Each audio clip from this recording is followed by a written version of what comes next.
மத்திய கிழக்கு பிராந்தியத்திலே இருக்கக்கூடிய அமெரிக்க நிறுவனங்களோடு சம்பந்தப்பட்டிருக்கக்கூடிய ஒட்டுமொத்த பல்கலைக்கழகங்களையும் இலக்கு வைத்து தாக்குதல்களை ஆரம்பிக்க போகும் ஈரான். உங்களுடைய கண்களில் நாங்கள் வலியை உணர வேண்டும். இவ்வாறு உங்களுடைய கண்களில் வலியை உணரும் வரை நாங்கள் எங்களுடைய தாக்குதல்களை வீரியப்படுத்துவோம். பற்றி எரியும் குவைட்டின் மின்சார உற்பத்தி தளமும் நீர் சுத்திகரிப்பு தளமும். ஐக்கிய அரபு அமீரகத்தின் கைத்தொழில் வளாகங்களை இலக்கு வைத்து ஈரான் வீரியமாக மேற்கொண்டு வரக்கூடிய தாக்குதல்களும் ஐக்கிய அரபு அமீரகத்திற்கு வலியை ஏற்படுத்தக்கூடிய தாக்குதல்களை தொடர்ச்சியாக மேற்கொள்ளும் ஈரானிய இராணுவத்தினரும். ஈரானுடனான பேச்சுவார்த்தைகள் தொடர்பாக டொனால்ட் ட்ரம்ப் வெளியிட்டிருக்கக்கூடிய கருத்துக்களும் வார இறுதியில் மேற்கொள்ளப்படும் போலி பிரச்சாரங்களும் பாகிஸ்தானிய வெளியுறவுத்துறை அமைச்சர் வெளியிட்டிருக்கக்கூடிய கருத்துக்களும் பாகிஸ்தானுக்கு வழங்கப்பட்டிருக்கக்கூடிய எண்ணெய் கப்பல்களும் லெபனான் ஜனாதிபதி ஜோசப் பவுனுக்கு சவால் விட்டிருக்கக்கூடிய ஹிஸ்புல்லா இராணுவத்தினரும் உறுதியாக இருக்கக்கூடிய ஈரானிய தூதரும்.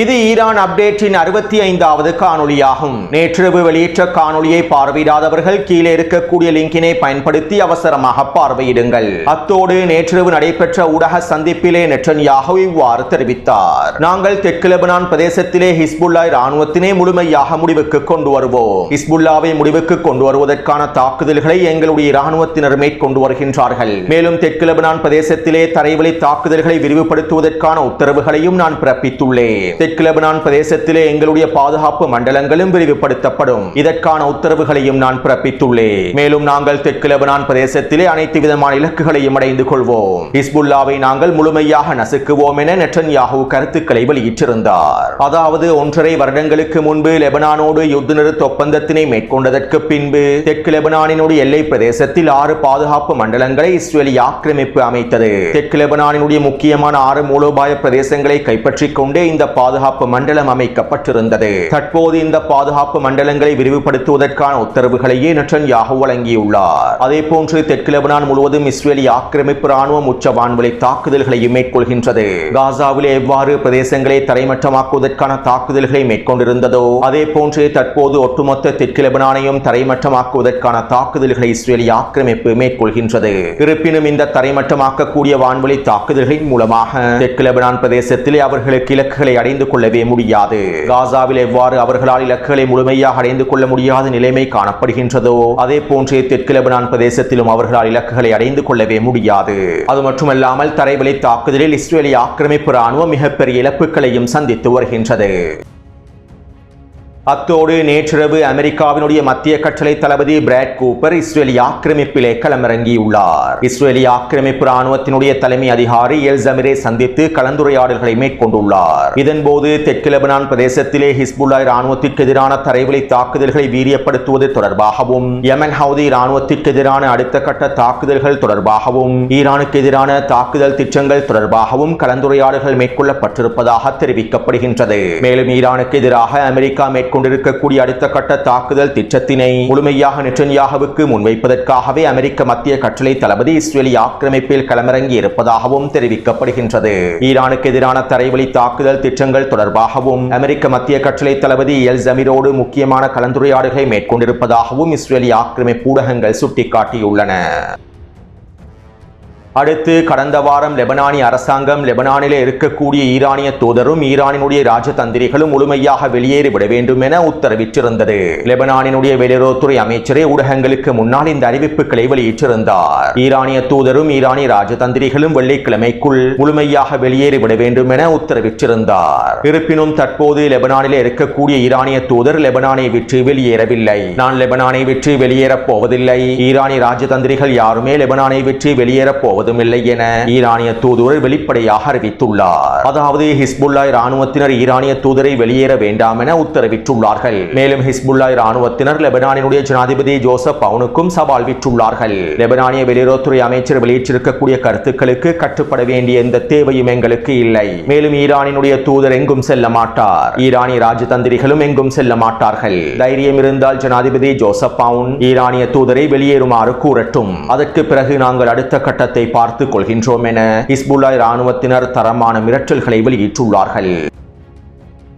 அதாவது லெபனானிய களத்திலே ஈரானிய தூதுவரும் ஈரானிய ராஜதந்திரிகளும் இருக்க வேண்டியது மிக முக்கியமான தேவையாகும். ஹிஸ்புல்லா இராணுவத்திற்கும் ஈரானுக்கும் இடையிலான தொடர்பாடல் வலையமைப்புகள் ஈரானிய தூதரின் மூலமாக வேகமாக மேற்கொள்ள முடியும். இஸ்ரேலிய ஆக்கிரமிப்புக்கு எதிரான அடுத்த கட்ட தாக்குதல்கள் தொடர்பாகவும் அடுத்த கட்ட நகர்வுகள் தொடர்பாக ஈரானோடு ஹிஸ்புல்லா இராணுவத்தினர் தொடர்பு படுவதற்கு ஈரானிய தூதர் மிக முக்கியமான தேவையாகவும் கருதப்படுகின்றார். இதனால் தான் அமெரிக்காவும் இஸ்ரேலிய ஆக்கிரமிப்பும் அடிமை சவுதி அரேபியாவும் அவசரமாக லெபனானில் இருக்கக்கூடிய ஈரானிய தூதரை வெளியேற்றுமாறு உச்சழுத்தங்களை வழங்கினார்கள். ஈரானிய தூதரையும் ராஜதந்திரிகளையும் வெளியேற்றியதற்கு பின்பு ஹிஸ்புல்லாவினுடைய தொடர்பாடல் வலையமைப்புகளையும் முழுமையாக சிதைக்க முடியும் என்றும் இதன் மூலமாக ஹிஸ்புல்லாவை பலவீனப்படுத்த முடியும் என்றும் திட்டமிட்டிருந்தார்கள். இருப்பினும் தற்போது ஈரானிய தூதர் எங்கும் செல்ல போவதில்லை.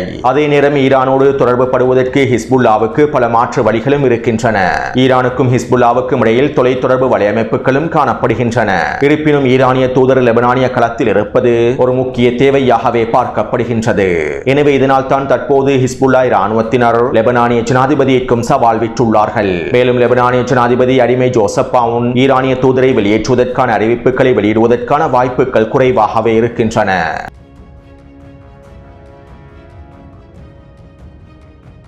நேற்றிரவு வெளியிட்ட காணொளியில் பாகிஸ்தானிலே நடைபெற்ற அடிமைகளுடைய கலந்துரையாடல் தொடர்பாக தெளிவாக குறிப்பிட்டிருந்தேன். அடிமை மற்றும் துரோகிகளான சவுதி அரேபியா, துருக்கி, பாகிஸ்தான் மற்றும் எகிப்தினுடைய வெளியுறவுத்துறை அமைச்சர்கள் ஒன்றிணைந்து இந்த கலந்துரையாடலை மேற்கொண்டிருந்தார்கள். பாகிஸ்தானின் தலைநகரில் நடைபெற்ற இந்த கலந்துரையாடல் கிட்டத்தட்ட 3 மணித்தியாலங்களுக்கு மேலாக நடைபெற்றிருந்தது. அத்தோடு இந்த அடிமைகளுடைய துரோகிகளுடைய இந்த கலந்துரையாடலின் மிக முக்கியமான நோக்கமாக அரபு நாடுகளில் இருக்கக்கூடிய அமெரிக்க தளங்களுக்கு எதிரான தாக்குதல்களை ஈரான் நிறுத்த வேண்டும் என்பதும் ஹெர்முஸ் ஜலசந்தி பிரதேசத்தை ஈரான் முழுமையாக திறக்க வேண்டும் என்பதுதான். அமெரிக்காவினுடைய இஸ்ரேலிய ஆக்கிரமிப்புடைய தாக்குதல்களை கண்டிப்பதற்கும் இவர்கள் இந்த கலந்துரையாடல்களை மேற்கொள்ளவில்லை. ஈரானுக்கு உச்சழுத்தங்களை வழங்கி நிபந்தனைகளை விதித்து எப்படியாவது அரபு நாடுகளில் இருக்கக்கூடிய அமெரிக்க தளங்களுக்கு எதிரான தாக்குதல்களை நிறுத்துவதற்கும் ஹெர்முஸ் ஜலசந்தி பிரதேசத்தை முழுமையாக திறப்பதற்குமே இந்த அடிமைகளும் துரோகிகளும் ஒன்று கூடியுள்ளார்கள். டொனால்ட் ட்ரம்பினுடைய வழிகாட்டுதலுக்கு அமைவாகவே இந்த கலந்துரையாடல் நடைபெற்றுள்ளது. மேலும் டொனால்ட் ட்ரம்பின் வழிகாட்டுதலுக்கு ஈரானை பேச்சுவார்த்தை என்கின்ற சூழ்ச்சி திட்டத்திற்குள் சிக்க வைத்து ஈரானின் முதுகில் குத்துவதற்கும் இந்த அடிமைகளும் துரோகிகளும் கலந்துரையாடல்களை மேற்கொண்டுள்ளார்கள்.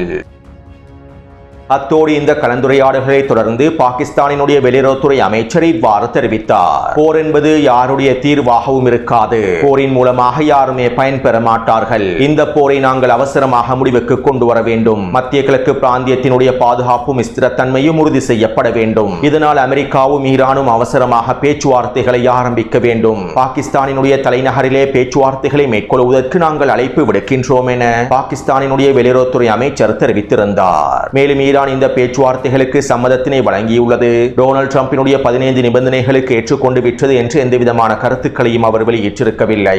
ஈரான் பாகிஸ்தானிலே பேச்சுவார்த்தைகளுக்கு வர வேண்டும் என்று அழைப்பு விடுத்திருந்தார், அவ்வளவுதான். அதே நேரம் நேற்றைய தினம் ஹெர்முஸ் ஜலசந்தி வழியாக ஒரு நாளைக்கு 2 எண்ணெய் கப்பல்கள் வீதம் பாகிஸ்தான் எண்ணெய் கப்பல்கள் செல்வதற்கான அனுமதியை ஈரான் வழங்கியிருந்தது. மேலும் இதனை ஈரான் அறிவிக்கவில்லை. பாகிஸ்தானினுடைய வெளியுறவுத்துறை அமைச்சர் தான் அறிவித்திருந்தார். ஹெர்முஸ் ஜலசந்தி பிரதேசத்திலே ஈரானோடு ஒருங்கிணைந்து செயற்படக்கூடிய நாடுகளுடைய எண்ணெய் கப்பல்களுக்கு ஈரான் அனுமதியை வழங்குகின்றது. சீனா, இந்தியா, மலேசியா, இந்தோனேஷியா போன்ற நாடுகளுக்கும் ஈரான் அனுமதியை வழங்கியுள்ளது.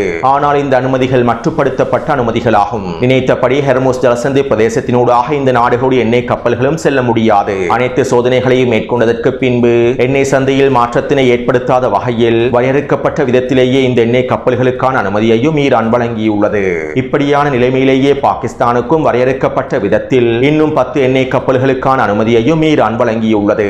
அத்தோடு இந்த தகவலை பாகிஸ்தானினுடைய வெளியுறவுத்துறை அமைச்சர் எக்ஸ் தளத்தில் பதிவிட்டதற்கு பின்பு இதனை டொனால்ட் ட்ரம்ப் ட்ரூத் சோஷியல் தளத்தில் பகிர்ந்திருந்தார். இவ்வாறு பாகிஸ்தானிய வெளியுறவுத்துறை அமைச்சரின் கருத்துக்களை டொனால்ட் ட்ரம்ப் ட்ரூத் சோஷியல் தளத்தில் பதிவிட்டதற்கு பின்பு ஈரான் இந்த பேச்சுவார்த்தைகளுக்கு சம்மதத்தினை வழங்கிவிட்டது. டொனால்ட் ட்ரம்பினுடைய 15 நிபந்தனைகளையும் ஏற்றுக்கொண்டு விட்டது. பாகிஸ்தானிலே பேச்சுவார்த்தைகள் ஆரம்பிக்கப்பட போகின்றன. ஈரான் முழுமையாக சம்மதித்து விட்டது என சர்வதேச ஊடகங்களும் அதிகளவான இந்திய ஊடகங்களும் பிரச்சாரங்களை மேற்கொண்டிருந்தார்கள். பாகிஸ்தானிய வெளியுறவுத்துறை அமைச்சரே பேச்சுவார்த்தைகளுக்கு வாருங்கள் என்று தான் அழைப்பு விடுத்திருந்தார். ஆனால் டொனால்ட் ட்ரம்ப் ட்ரூத் சோஷியல் தளத்தில் பகிர்ந்து கொண்டதற்கு பின்பு சர்வதேச ஊடகங்களும் அதிகளவான இந்திய ஊடகங்களும் போலி பிரச்சாரங்களை ஆரம்பித்து விட்டார்கள். மேலும் இந்த பிரச்சாரங்கள் அனைத்தும் திட்டமிடப்பட்ட பிரச்சாரங்களாகும்.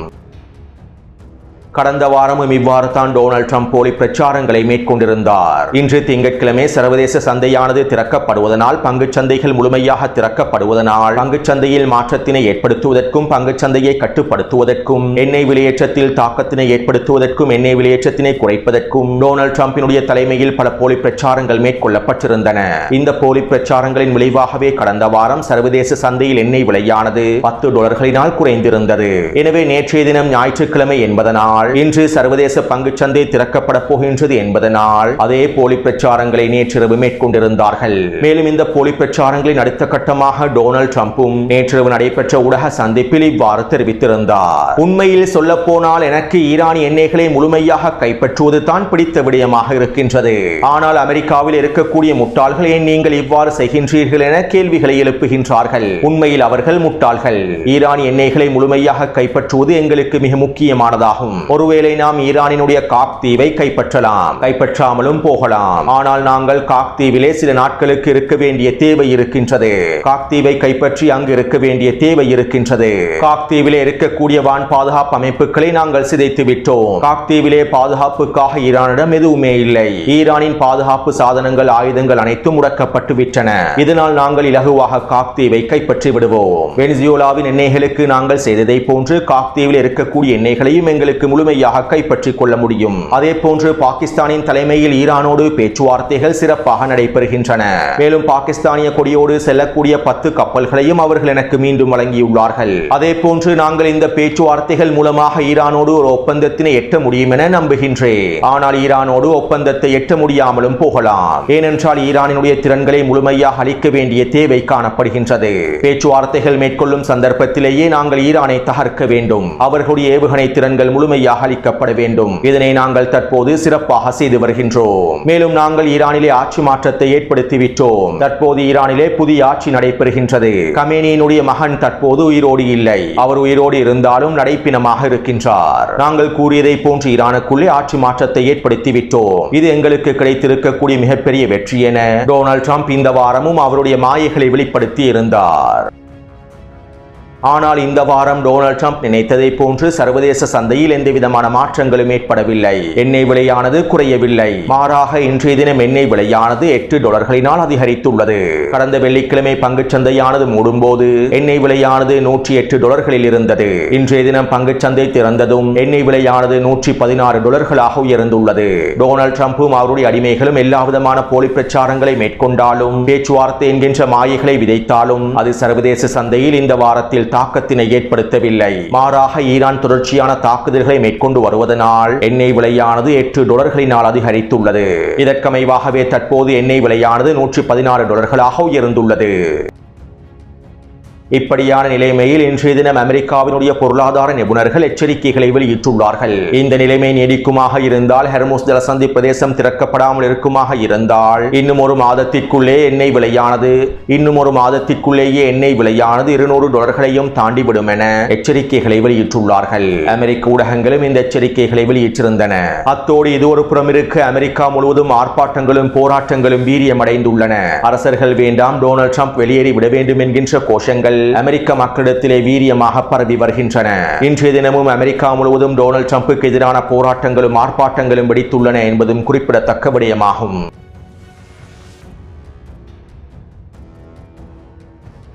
நேற்றிரவு ஈரானின் தெஹ்ரான் மற்றும் கராச் பிரதேசத்திலே இருக்கக்கூடிய மின்சார பரிமாற்ற துணைத்தளங்களை இலக்கு வைத்து இஸ்ரேலிய ஆக்கிரமிப்பும் அமெரிக்காவும் தாக்குதல்களை மேற்கொண்டிருந்தன. குறித்த பிரதேசத்தில் இருக்கக்கூடிய சிறிய மின் பரிமாற்ற தளங்களையே இலக்கு வைத்திருந்தார்கள். இதனால் தெஹ்ரான் மற்றும் கராஜினுடைய பல பிரதேசங்களில் மின்சார துண்டிப்பு ஏற்பட்டிருந்தது. மேலும் இந்த தாக்குதல்களை தொடர்ந்து ஒரு மணித்தியாலங்களுக்குள்ளேயே மின்சாரத்தை மீட்டெடுப்பதற்கான எல்லாவிதமான வேலை திட்டங்களையும் ஈரானிய பொறியியலாளர்கள் மேற்கொண்டிருந்தார்கள். அத்தோடு ஈரானின் மின்சார கட்டமைப்புகளின் மிக முக்கியமான பகுதிகளை இலக்கு வைத்தும், எரிசக்தி கட்டமைப்புகள் இலக்கு வைத்தும் அமெரிக்காவும் இஸ்ரேலிய ஆக்கிரமிப்பும் தாக்குதல்களை மேற்கொண்டிருக்கவில்லை. மின்சார பரிமாற்றத்தின் துணைத்தளத்தை இலக்கு வைத்தே தாக்குதல்களை மேற்கொண்டிருந்தார்கள். அதாவது இந்த சிறிய தாக்குதல்களை மேற்கொண்டு ஈரான் இதற்கு எவ்வாறு பதிலடிகளை வழங்குகின்றது, ஈரான் என்ன செய்கின்றது என்பதனை பார்வையிடுவதற்கே, சோதனை செய்வதற்கே இவர்கள் இந்த தாக்குதல்களை மேற்கொண்டுள்ளார்கள். அத்தோடு அமெரிக்காவும் இஸ்ரேலிய ஆக்கிரமிப்பும் இந்த தாக்குதல்களை மேற்கொண்டு 3 மணித்தியாலங்களுக்குள் ஈரான் குவைட்டில் இருக்கக்கூடிய மின்சார உற்பத்தி மற்றும் நீர் சுத்திகரிப்பு கட்டமைப்பு தளத்தில் இருக்கக்கூடிய சேவை கட்டிடத்தை இலக்கு வைத்து வீரியமான ஏவுகணை மற்றும் ட்ரோன் தாக்குதல்களை மேற்கொண்டிருந்தது. இந்த தாக்குதலிலே குறித்த சேவை கட்டிடமானது தரைமட்டமாக்கப்பட்டுள்ளது. மேலும் இதற்குள்ளே இருந்த இந்திய தொழிலாளி ஒருவரும் கொல்லப்பட்டுள்ளார். அத்தோடு இந்த தாக்குதலை தொடர்ந்து குறித்த தளத்தினுடைய சேவைகள் நிறுத்தப்பட்டுள்ளன. மேலும் இது ஈரான் ஒரு ட்ரைலர் தாக்குதலாகவே மேற்கொண்டிருந்தது. அமெரிக்காவும் இஸ்ரேலிய ஆக்கிரமிப்பும் ஈரானை சோதிப்பதற்காக மேற்கொண்ட தாக்குதல்களுக்கு ஈரான் பதிலடி ட்ரெய்லர்களை காண்பித்திருந்தது.